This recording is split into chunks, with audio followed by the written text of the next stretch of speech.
Good afternoon, everybody. I want to thank you all today for attending this incredibly significant and necessary meeting. I hope today I'm able to share with you and aid you in seeing the reasoning behind the ending of the specialized unit, as it does not properly serve these students as is believed to be. These ableist values have no place in our society in 2025, for everybody should be afforded the opportunity to do what they want, how they want, no matter the differences that this entails.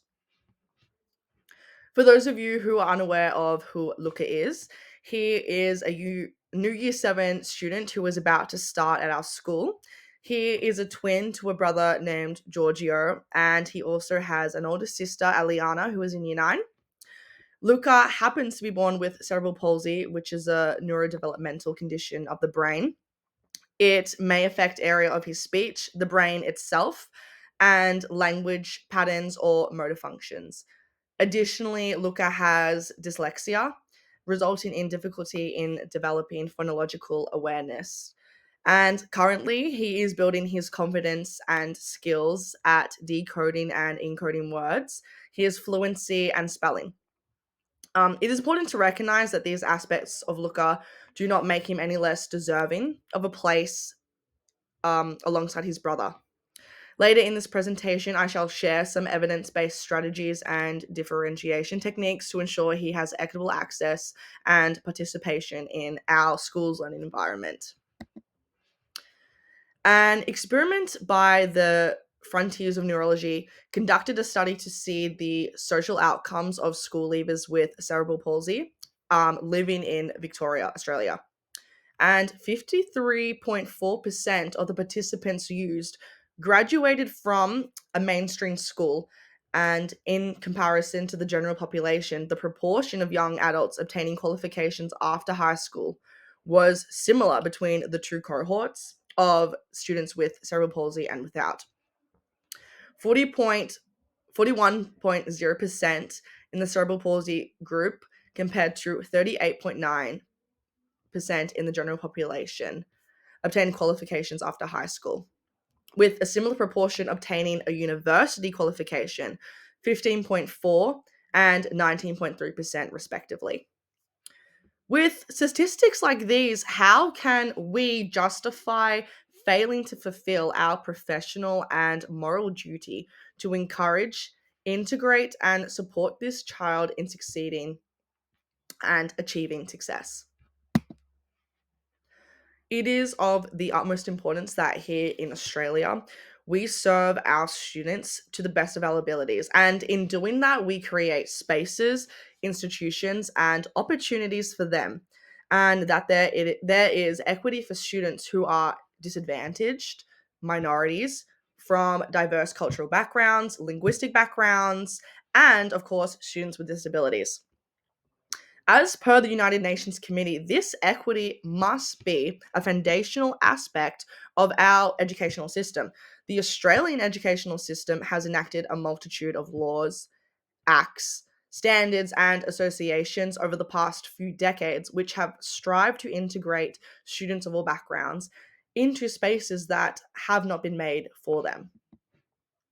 The Disability Discrimination Act of 1992 was a crucial step that aimed to eliminate as far as possible discrimination against persons on the grounds of disability in the areas of work, accommodation, education, access to premises, clubs, and sport. This condemns the gatekeeping of standardized schooling from children like Luca, and the act itself is illegal. These laws hold us educators accountable for our behaviors. And it is noted that it is unlawful for an educational authority to discriminate against a student on the grounds of the student's disability by denying the student access or limiting the student's access to any benefit provided by the educational authority. Clause 2A is entirely where we have found Looker. This specialized unit ostracizes and denies him the autonomy in the classroom that he and his family wish him to be a part of. The Salamanca Statement, created in 1994 by UNESCO, promoted the idea of inclusion in mainstream schools through the inclusion of everybody, celebrating differences, and responding to individual needs. This document declares that every child has a fundamental right to education and must be given the opportunity to achieve and maintain an acceptable level of learning. The statement declares that those with special educational needs must have access to regular schools, which should accommodate them within a child centered pedagogy capable of meeting these needs. A right that must be afforded to Luca. As well, the Australian curriculum is an inclusive curriculum for all students. Students with disability are entitled to rigorous, relevant, and engaging learning opportunities drawn from age equivalent Australian curriculum content on the same basis as students without disability. These foundational structures continue to again and again defend Luca's deserved place in this school. In our country's plight of bettering and inclusivity, we have left behind the outdated medical model of disability, as it creates low expectations and leads to people losing independence, choice, and control over their own lives. As educators, how can we consciously contribute to this lack of autonomy in our students? It goes against everything we have been taught to do as educators, mentors, and leaders. Alternatively, the social model of disability directly conflicts with the ideas of the medical model and seeks to change society in order to accommodate people living with impairment. It does not seek to change persons with impairment to accommodate society. We must remove these attitudinal, institutional, and communicative barriers.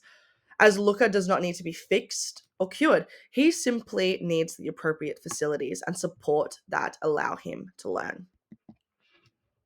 In favour of this inclusive approach, the Australian Professional Standards for Teaching reinforces the responsibilities for educators, as standards 1.3, 1.5, 1.6, and 7.2 explicitly state how teachers should be interacting and teaching students who have disabilities.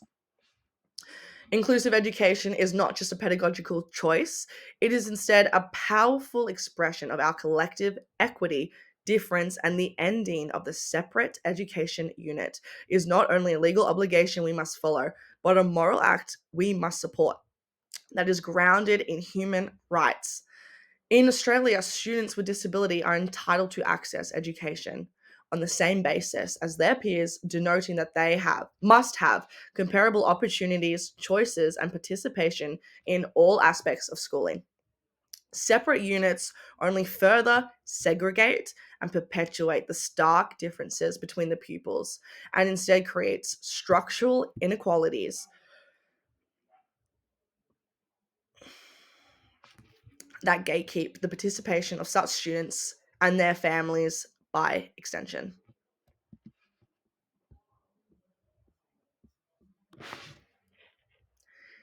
Separate units only further segregate and perpetuate the stark differences between the pupils and instead creates structural inequalities that gatekeep the participation of such students and by extension their families.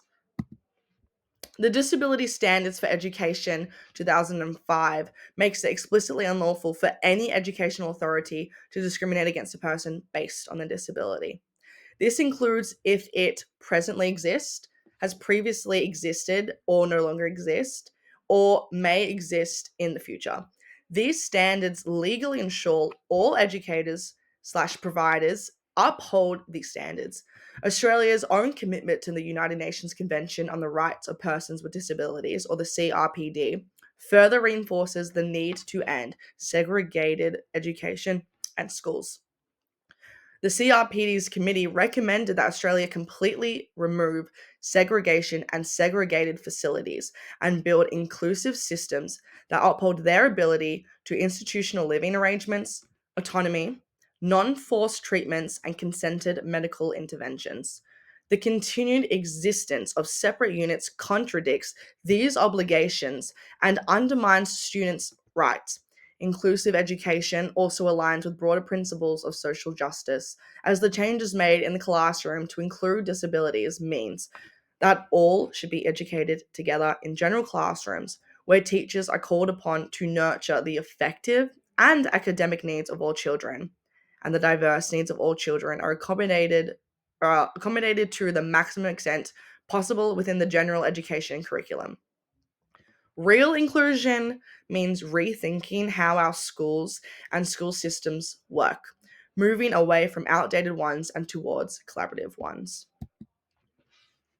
With Luca attending school alongside his brother and sister, his family is likely to feel much more at ease knowing that their children are together and that Luca himself is successfully navigating his schooling with the aid of his peers, teachers, support staff, and his family. His parents specifically will have peace of mind and better emotional well being, knowing that their son will not be segregated and excluded from everybody else. It is likely reduce the risk of othering him and making him patently different to his peers and siblings. Through Luca's tailored learning experiences, he will be able to participate fully on terms that work for him, allowing him to flourish on his own learning journey, as adjustments made to help students with dyslexia will help other students too. Luca's presence in the classroom is likely to improve his academic achievements as he may possibly complete VCE studies, pursue future employment opportunities, and go on to receive post secondary education. The inclusion of Luca creates a richer classroom culture for not only him and his peers, but his teachers as well, affording them meaningful opportunities to expand and deepen their own teaching pedagogies. The importance of maintaining emotional and familial stability cannot be overlooked as well, as research shows that separating twins, especially during formative years, such as young adolescence, can result in heightened anxiety and affected academic engagement. For Luca and his twin Giorgio, the ability to remain together at school promotes a sense of emotional security and reassurance, which therefore contributes to better mental health and academic focus for both children. As we know, Luca has cerebral palsy and dyslexia. Supporting Luca adequately requires a deeper understanding of the reciprocity between physical and learning disabilities. Hopefully, through the collaboration and strategies different and differentiations, Luca will be able to start year seven with a sense of belonging and the confidence to complete his studies. Students with learning differences, such as dyslexia, benefit from a three-tiered approach to teaching and intervention, which provides universal access to quality instruction, which is wave one, targeted small group interventions when needed, wave two, and individualized one on one support for more complex needs, wave three. The DSF also substantiates these learning processes and finds that these smaller study sessions with both the teacher and his peers increased opportunity for practice and feedback. This model from the NCCD assures Luca's strengths are recognized while supporting areas he may find challenging in a proactive and uniting manner. In an experiment conducted in 2004 that looked into students with dyslexia, it was found that majority favored a visual spatial kinesthetic learning style and improved their performance after discovering and applying their new learning style to classrooms.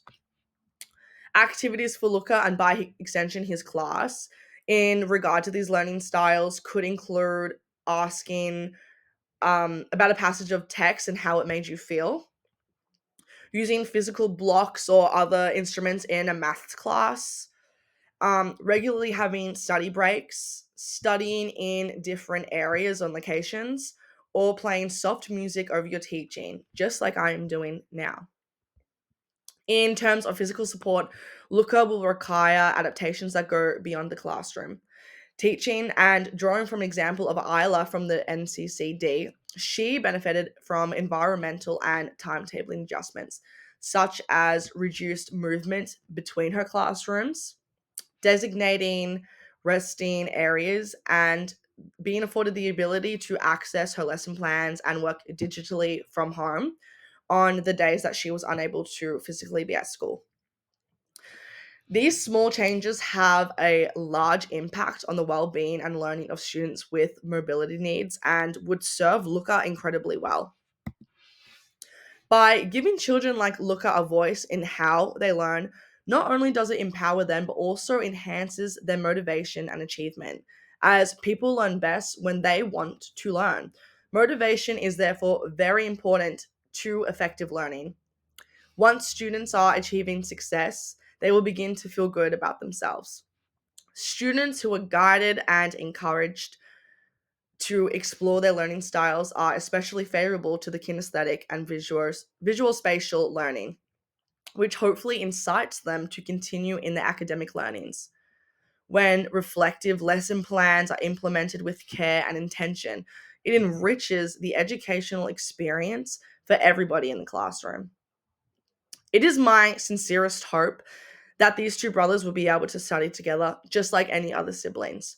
We must do all in our power to allow them to both thrive no matter their differences and to successfully integrate and include Luca in his learnings with the correct efforts, support, and structural change. Luca and many other students after him, alike and disalike, will be able to attend school with ease with these changes. Thank you for attending.